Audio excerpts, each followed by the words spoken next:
Hey everybody, what you're going to hear today is just part one of Chris and I's evaluation of the entire Kanye Forbes interview. So part one will be posted today, you'll hear that. Tomorrow, Thursday, we'll post part two, and on Friday, we will post part three. Thanks for listening. Welcome to Watching the Throne. A lyrical analysis of Kanye West. My name's Chris Lambert. My name is Travis Bean, and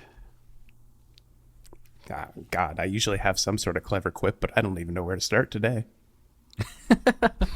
Yeah, this is gonna be a weird one, and I think it's weird not just because of our reactions, but because of the weird reaction to the weird reaction overall. Like, it's way less clear to me than in 2018 when Kanye came out in support of Trump and had the TMZ interview. Like, when that happened, I felt kind of focused in what the talking points were and where to go with them. And with this and the Forbes article that just came out, the interview that he did about running for president and political contents, I feel way more like discombobulated.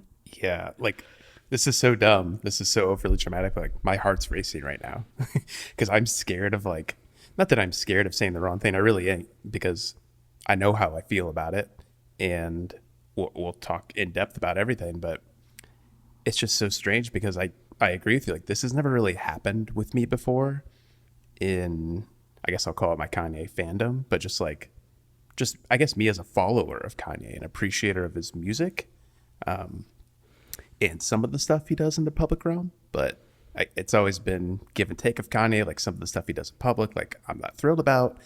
And today is definitely like the weirdest time for that part of me ever. Yeah, and I imagine that this is how a lot of people felt in 2018 when Kanye first started getting more political in this way and came out in support of Trump. For a lot of people, that was disorienting. That was the line for them. And I imagine that this is that situation for a lot of other people, because even back at that time, you could point to things like, well, we know that he supports Trump's like campaign and the idea of Trump as president, but maybe not the political views. He's talked about Bernie Sanders. There were all these, or even with the TMZ thing, like, he's talked about slavery, but he said 400 years and mental slavery. There were these things that I think put it into perspective. And there's so much in this interview that it's not just those two talking points, right?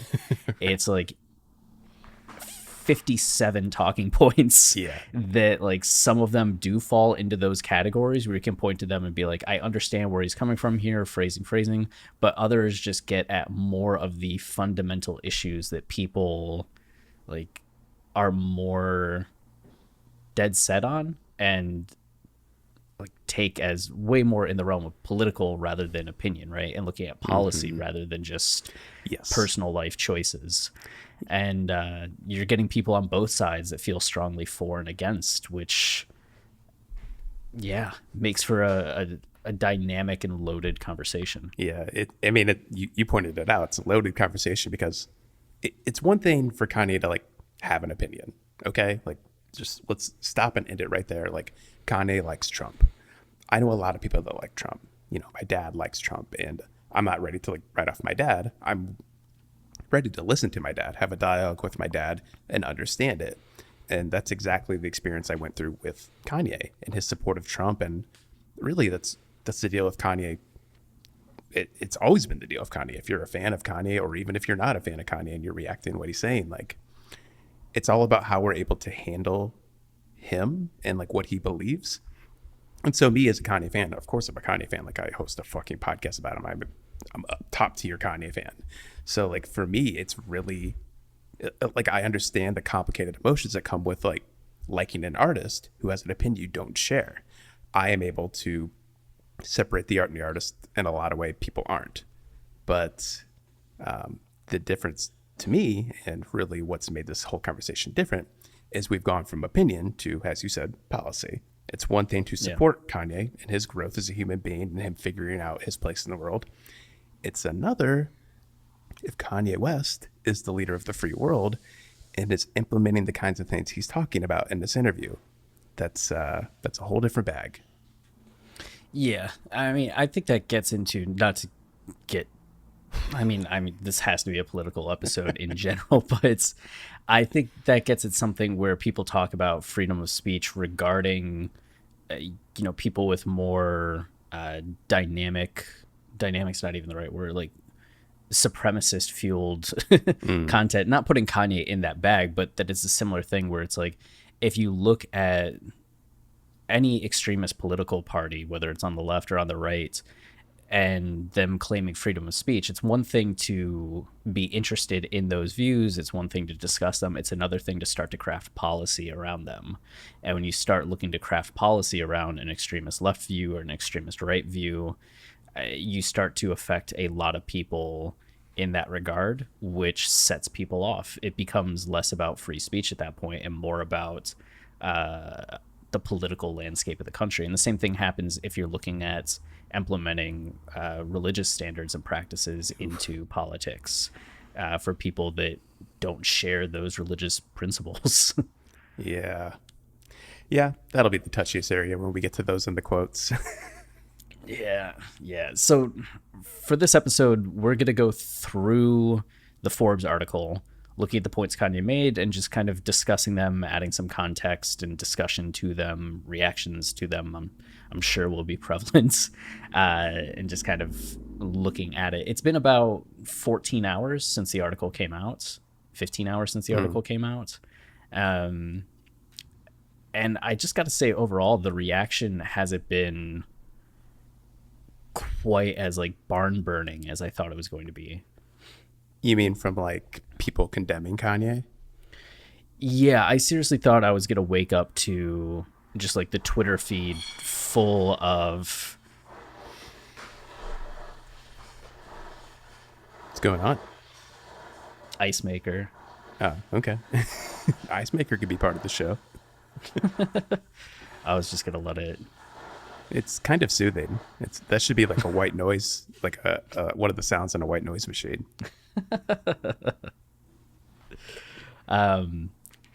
I thought I'd wake up to Twitter and that it would just be like article after article all about more of the dramatic points that Kanye had made. But really what I saw was just the Kanye dumps Trump, or Kanye's against Trump, or Kanye says birthday party is the name of his party. Just more of the, I don't know, just not the dramatic stuff. So a lot of the stuff I've seen on the timeline is kind of just mixed reaction rather than the dramatic negative reaction that it seemed when the article first came out and I was seeing people's responses. Yeah. I guess it's been weird for me too. And maybe in this part, Chris, you can indulge me a bit because I wanted to kind of get into something. Because, you must have had a strange journey last night. Like you were one of the first people to read this article and like you expected this uproar when you woke up. That must have been crazy. Yeah. It definitely was strange to go to bed seeing like people be like, oh no, and waking up and seeing like,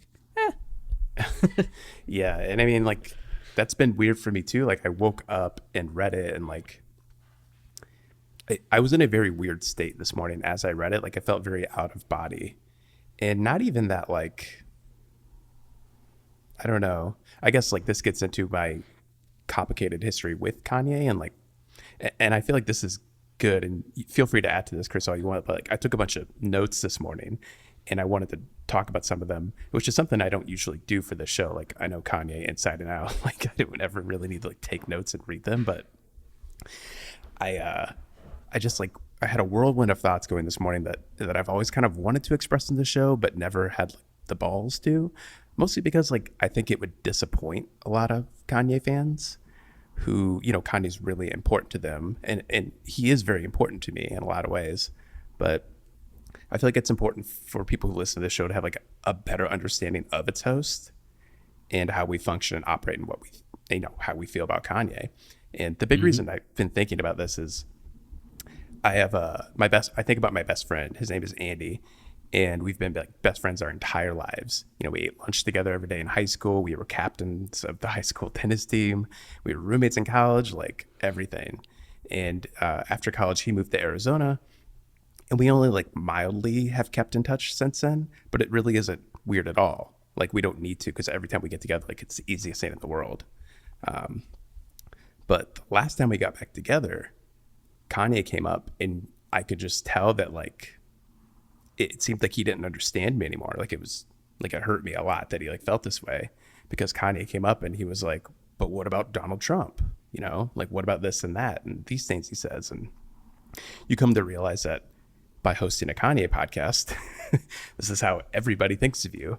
You know, anytime you're in a conversation with a new person, the second they find out you host a Kanye podcast, like they have this idea about you. And I could give two shits about some stranger or rando that, you know, forms a thought about me and wants to put me into a box. But the second my lifelong best friend does it, it hurts. And it's really got me thinking about why I do this show and letting people know why I do the show. So heading into this interview I was reading this morning, I have to say, like, I wasn't really surprised by it. Like I'm surprised by it in the sense of like that I feel hurt by it. But like when I really think about it from more like a journalistic point of view, a lot of these things Kanye's saying like kind of keep in line with what he's been like, you know, his energy, his Trump energy, like he's been on this kick for a while. And I think, I had a much different reaction than I think though still than most people had, because I think a lot of people read this interview and they're really sad. And I think that's because like people idolize Kanye, the person.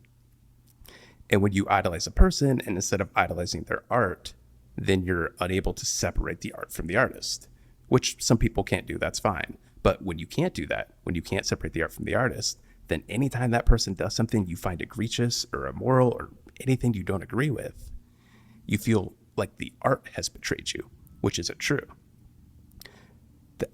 I can't speak for Chris. He can jump in whenever he wants here, but like I started this podcast because I believed in Kanye's art and that Kanye's art could do good in this world. You know, been writing about movies and music and books and shit my whole life. Like I always wanted to be a film critic because I believed in the power of art and stories. And I know Chris and I looked at Kanye's music and thought like, this guy's doing that. Like he is telling his stories on his albums like movies do. And the more we understand these stories, the more we can better empathize and understand the world. And Kanye has just been better than that than anybody. Like that's why I was inspired by Kanye. When I think of Kanye, I think of his art. Yes, I'm empowered by other things he does and his like immense belief in himself. The fact that he ran up on the VMA stage and stole the award from Taylor's hands, like I don't agree with the action, but like fuck yes, like fuck award shows. Like I'm so inspired by somebody who's willing to go that far. But I think this is just an area where like I really do split with Kanye fans, because as much as I'm inspired by Kanye, I'm not going to sit around and pretend everything he says should be immortalized in gold or something. Like I'm a stan. I'm very much the definition of a stan, but I'm not the kind of stan that like lives and breathes by everything he says. People grow, people change. And that means that when people grow and change, like, you know, I'm growing and changing too. And with that means that some people don't carry as much meaning in my life as they once did, or the same kind of meaning. So as I've grown and changed and experienced all the nuances of the world, I've been able to more clearly separate the art from the artist and realize what art inspires me and what about an artist inspires me. A lot of the things Kanye said in that interview don't inspire me. They strike me as somebody, I don't know, they want to live in a world I don't. And it's different. And it's one thing for it to be your opinion, but it's another thing for it to be policy that's going to affect my life and the people I love lives. And I guess that's my way of encapsulating what's been going on this morning. Like Kanye is flawed and complicated. And as I've gotten older, I've become flawed and complicated. Like I've understood this is the way people are. But I always think of the Matthew McConaughey Oscar speech where they asked him, like, who's your hero? They asked him this when he was a kid, and he thought about it, and he said, my hero is me in 10 years. And I've always thought about that, and I love that because it made me realize that like I need to be idolizing myself. I can't idolize Kanye the person because Kanye the person is going to do stuff I don't agree with, and he's going to live his life in ways I don't think I should. And if he becomes president, he's clearly trying to lead this nation in a way that like doesn't, jive with what I believe in. So all that said, in my mind, this is why I separate art from artists, because the artist can betray you, but the art can't. Like, art is immortal. It is what it is. Even if Kanye goes in and bleeps out all the curse words in his songs, like the art, like I'll still have my copy of The College Dropout. Like, it is what it is. It exists, and there's nothing in the world that Kanye the person could ever do or say that would change that. Which, that's a very interesting point. Like, so much of what you said I agree with, and I do want to remind people, I feel like a lot of them already know, but as much as we are fans of Kanye's art, as much as we are fans of Kanye the person, or have like the aspects of him that we admire, we're also like journalists and scholars of Kanye as well. And that this isn't just overall like fan podcast fun, Right. but is also like career work for us Right. in understanding like the work of this artist, but also discussing the artist and contextualizing the artist.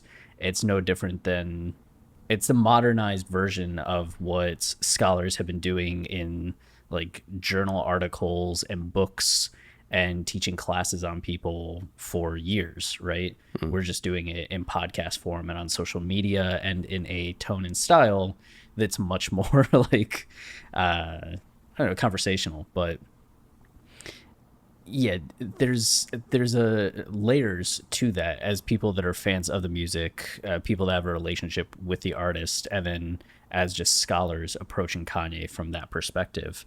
But it is interesting because I feel like I've had less, like a harder time separating art from artists. Just I can do it generally. Like, I don't listen to a Pink Floyd album and think like, oh, what were the artists saying? Or like Beatle, like just I'd say 99.99% of the time I do. But with Kanye and the relationship that we've developed with him, I feel like it's become harder for me to make that separation. And maybe not so much before, right? But I think this is the time where it's become the most challenging, because I put it into context of sequels, and I've actually been ranting to my wife about this recently. But I tend to get really bothered by sequels, and this came up from Blade Runner and Blade Runner 2049, because at the end of Blade Runner, you have Deckard running off with Rachel, and you realize that he's either a replicant or a human that's fallen in love with this other replicant, and they're going to go have this relationship for as long as they can have it. And there's something beautiful about them not knowing how much time they have and trying to escape and run away from this like system that they've been a part of, to just have each other and what that represents for each of them. If Deckard's a human, then it means that he sees this person that he thought of as only a created thing now as being like a person due to the journey he went on. Or if he's a replicant, he at least has this awareness of himself and her. Like, there's cool stuff. But when you look at Blade Runner 2049, it just says like, yeah, they ran to this thing and he left and they didn't see each other, and it's been like 30 years. And it takes whatever potential their love story had and eliminates it and defines it as just what it is. Same thing with Fight Club. Like, they did a sequel to Fight Club, and it's like 10 years later, like You mean the Tyler book? and Marla. Yeah. Okay. I was like, is there a movie? Yeah, not the movie. 10 years later, Tyler and Marla like are having a kid, and Tyler's stressed again, and his other self comes back, burns the house down, and now he's like fighting with himself again. You're like, okay, so everything that we went through in the first movie just gets thrown out the window, and now he's back to having the same issues. It kind of spoils the first movie in some way if I start to engage with that. So there's something like going back to listening to College Dropout or Late Registration and knowing that Kanye's views have changed to a certain degree so much. In some ways, they're very much the same, right? Mm-hmm. And I think that's why the albums will always be relevant and powerful to me, no matter what it is Kanye does. But there's a little bit of a bittersweet aspect as Kanye kind of not just loses some of the innocence that he had, but starts to define himself more through his religious beliefs, and how that maybe goes against, or how that conflicts with things that he had said or done, or stances he had earlier in his albums, that you just start to see more of the gap between where he was at then and where he's at now. And feeling, I mean, some people won't mind at all. They'll appreciate that. And others, like for myself, will feel like, oh, this is a little sad. Yeah. Yeah, I totally feel everything you're saying and don't disagree with any of it and empathize with a lot of it. And I think I'm going through something similar. I guess I would phrase it as like, it isn't harder for me to separate art from artists, but like that line and that like feeling and mindset that comes with that is different. Like it just feels different now to go back and listen to College Dropout. It doesn't make me like it less or appreciate it less, but listening to College Dropout with like Kanye's this interview of mine, like, yeah, shit's different now. It's not the same. And yeah, I don't remember what else I was gonna say, but yeah, that's pretty much. Which I like. On the one hand, I know this is going to sound alarmist to some people, especially coming from us. On the other hand, I do think it's healthy to be able to talk about this stuff, and just to be able to know, like with any relationship with anyone or anything, you're going to have like periods where you have conflict. I mean, it would be nice if you didn't, but it happens. And I don't think it's anything more severe than us processing this and looking at it and having our initial reactions, and that'll change over time as well. But 15 hours removed from the interview, this is where we're at. Also, if you want to host a Kanye West podcast, you better accept that your life's going to be a little stressful sometimes. So we're okay with this. Like we're going to go through this interview. We're going to do it. Yeah. Real fast, I wanted to get more into, I guess, some scene setting. I had just recorded a YouTube video that was going over a lot of the response to Kanye's announcements. And it was me kind of speculating on where he had been politically and things he had said, kind of what we did in our initial reaction to Kanye's announcements.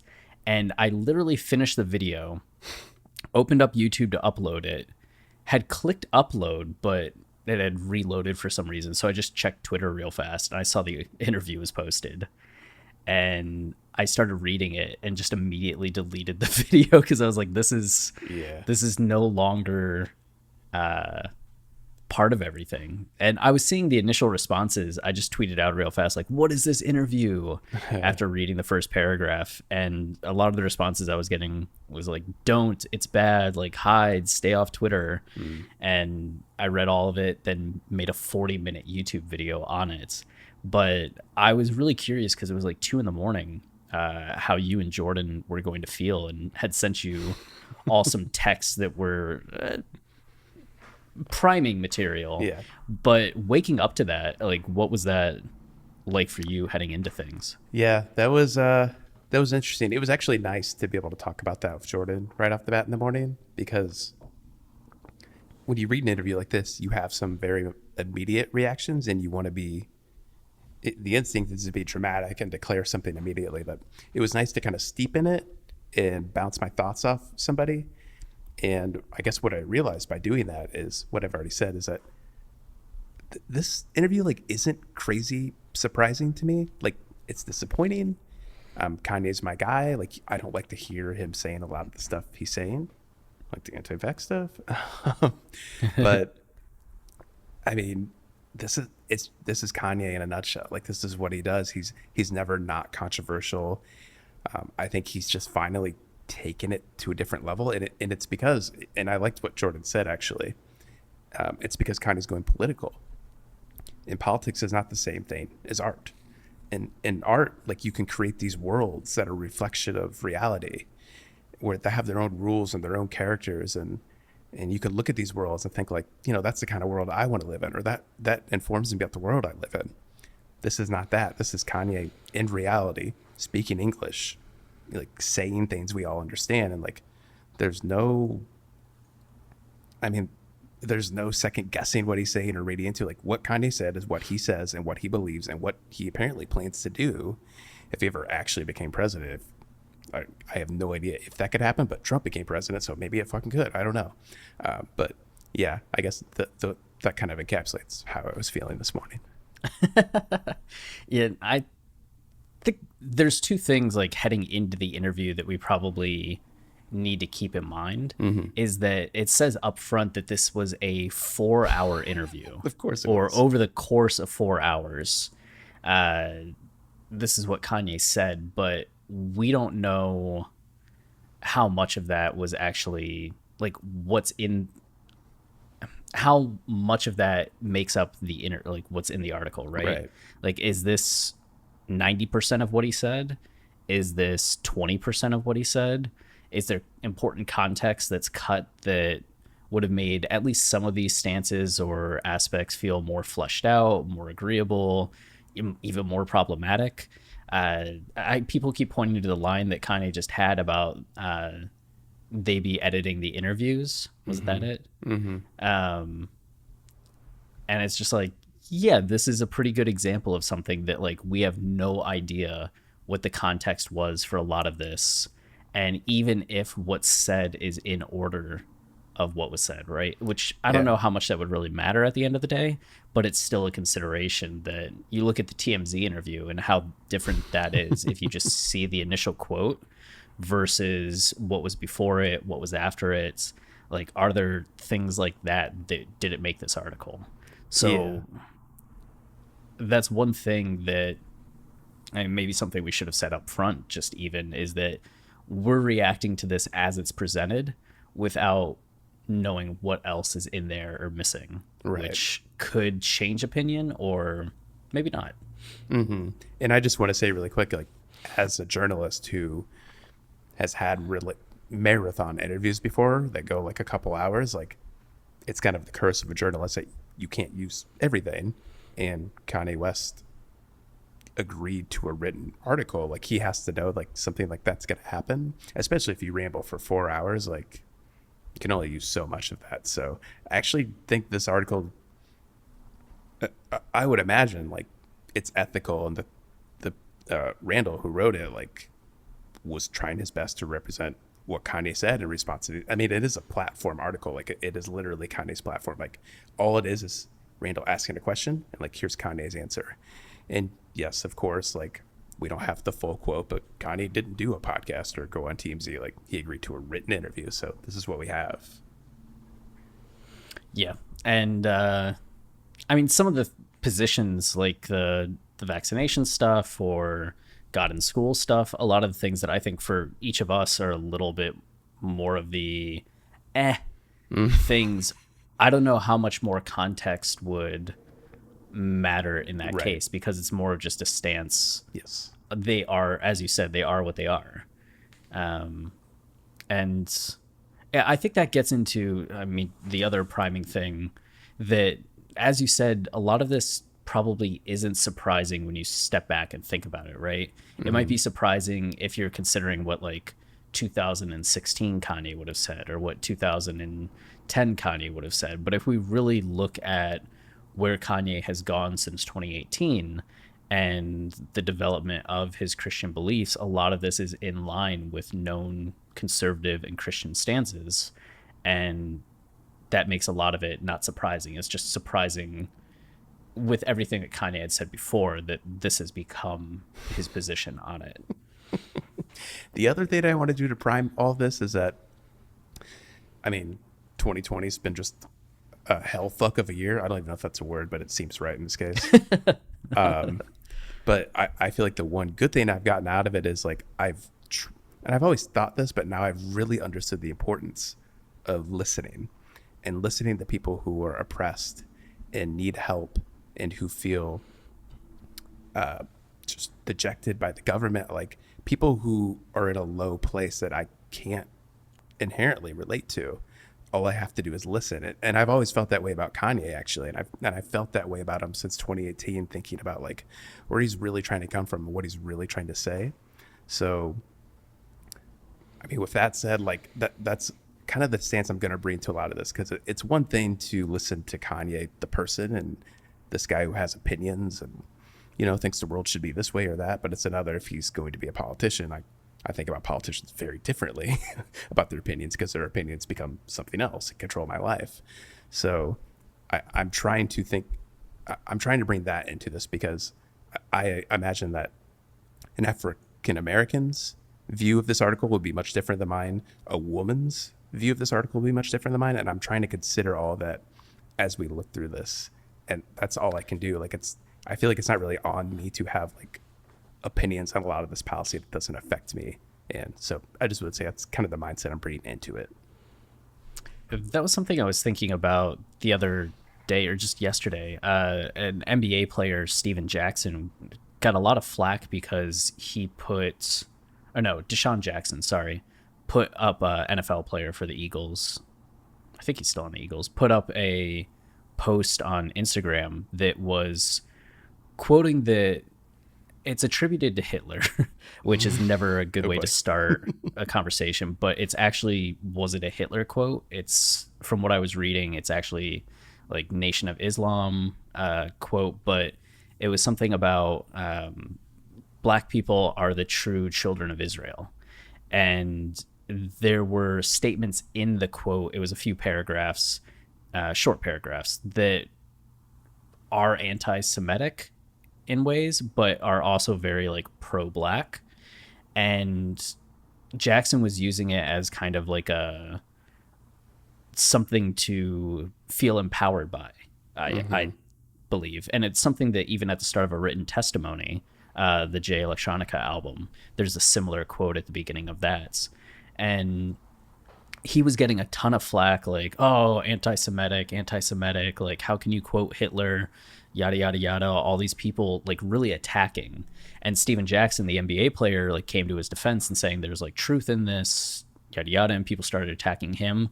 And on the one hand, like, I get being against anything, like, that you perceive to come from Hitler, or even reading into the anti-Semitic aspects of it and being like, how can you support a statement of that? But it also speaks to the fact that I think minority communities in America feel such pressure and oppression that a quote that gives them a sense of empowerment, or gives someone a sense of empowerment, whether it's you're in a group that is racially oppressed, like, or even just politically oppressed, or genderly oppressed, like any kind of oppressed perspective, when you hear something that makes you feel special and feel relevant, it's empowering, it's nice. And I think that's more of where Jackson was coming from than anything else, which, yeah, makes sense to me. Like what you were saying, like, there's perspectives that like you and I can't really understand from our experiences, but we can try to put ourselves in a position to understand where somebody might be coming from, or why this is appealing or making sense from what they go through and experience. Yeah. Or even if you relate to Kanye's music in a much different way, as in, here's this black man, like, speaking to the black youth and building them up, to see that person become this, like, that's a very different mindset for which to read this interview. Like, it's just something we always have to consider as like two white guys hosting a Kanye West podcast. We can't possibly do an episode like this justice, but we're going to try. Yeah. So let's get into it. We're just going to read through and have our responses at the ready. So Randall Lane, Forbes staff. He is the chief content officer and editor of Forbes, and post on business, philanthropy, and food. Huh. Okay, I am chief content officer and editor of Forbes, and post on business. How I said it, that read wrong, and I was just like, did the chief content officer and editor of Forbes have like a grammatical error in his? No. Okay. I think he's telling us he'd like to have a burger with us, though. So it starts with kind of a header. Kanye West's 4th of July declaration via tweet that he was running for president lit the internet on fire, even as pundits were trying to discern how serious he was. Over the course of 4 rambling hours, just have to throw rambling in there, of interviews on Tuesday, the billionaire rapper turned sneaker mogul revealed. And then let's just get into it. That he's running for president in 2020 under a new banner, the birthday party, with guidance from Elon Musk and an obscure vice presidential candidate he's already chosen. Like anything I've ever done in my life, says West, I'm doing to win. Sounds very West. Very West. And the birthday party, actually, there was an interview somebody posted that I believe he was on Breakfast Club or one of Chicago radio stations in 2018. And he actually, it could have actually been Breakfast Club, like back in 2016 or something, but he makes mention that his party would be the birthday party, and they all kind of laugh and they're like, what's that mean? And Kanye kind of sits there, he's like, it's just a joke. And they all laugh again. So it's just funny that like he comes back to birthday party. Wow. It is funny. This joke really spiraled out of control. It's elaborate. It's an elaborate one. The long con. Yeah. And so this confirms like the theory that this isn't just album promotion. He's saying that he wants to win. Yeah. We get that he no longer supports President Trump. I'm taking the red hat off with this interview. Okay. That's a huge thing. Actually, that's the headline that I've seen the most in response to this article, rather than anything else, is just like Kanye done with Trump. That is interesting because like he's supposedly denouncing Trump, even though it seems like he still likes Trump for all the reasons he likes Trump. And he will be running as an independent if Trump is the Republican. I don't know. Seems weird. Yeah, but I guess at this point, you know that you can't campaign as a Republican against Trump. Sure, that makes sense. Especially at this point. Is it the primary over? Yeah, although Kanye doesn't seem to care about rules when it comes to that kind of stuff. No. I mean, even for him, I feel like he was just like, why would I primary? Like, I'm just in the race. Like, that's it. I'm in the race. I'm not getting told by a party that, like, yeah, I did it. Like, yeah. I'm winning once and I'm winning everything. That he's okay with siphoning off black votes from the Democratic nominee, thus helping Trump. I'm not denying it. I just told you to say that black vote is democratic is a form of racism and white supremacy. And that's one where when I first read it, I'm just like, well, there it is. But looking back on it now, like, is there context ahead of this, after this? Like, we're getting the contextualizing from Randall, which might be accurate, but also just given everything else that we've seen be taken out of context by Kanye over time. When he's saying, I'm not denying it, is it specifically that? But it does seem that Kanye doesn't want people to vote for Biden. So, okay, sure, we get it. Yeah, that he's never voted in his life. We knew that. That he was sick with COVID-19 in February. That was actually pretty shocking. Big revelation. Yeah, yeah, and especially the way he talks about it in the interview. That was some weird shit to read. Yeah. The strange thing, I mean, maybe I should save it for later, but I feel like we saw him still like wearing the mask, like with his family, quarantining and doing all of that. I also imagine it just surprised me because it seemed like the things that somebody would do if they didn't have it, right? Rather than, I feel like if people have it, they feel a little bit more invincible. Yeah.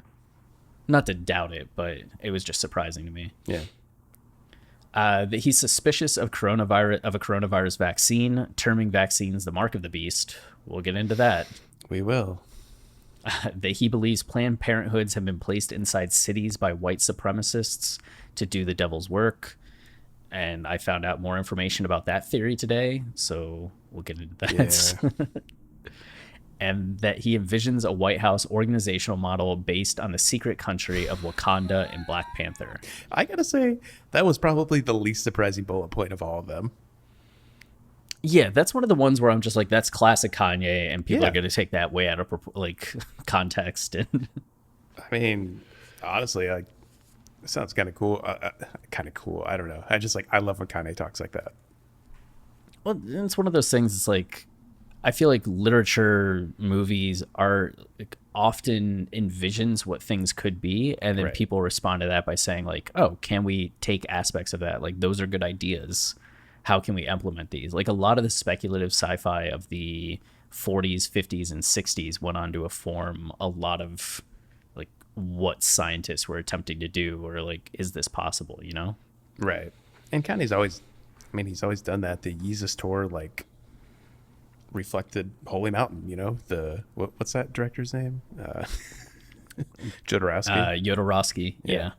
I mean, Kanye always does this. So it's more, I think, him speaking just a way of, like, providing context and, like, an image you could put in your head, like, oh, that's what he means. Right. And like this is what I'm drawing inspiration from. Right. Like we can connect to the shared concept of this. Now let's apply it. Hey, everyone. Thanks for listening to part 1 of our evaluation of the Kanye Forbes interview. Tomorrow you can find part 2, and then on Friday we will post part 3. Stay wavy.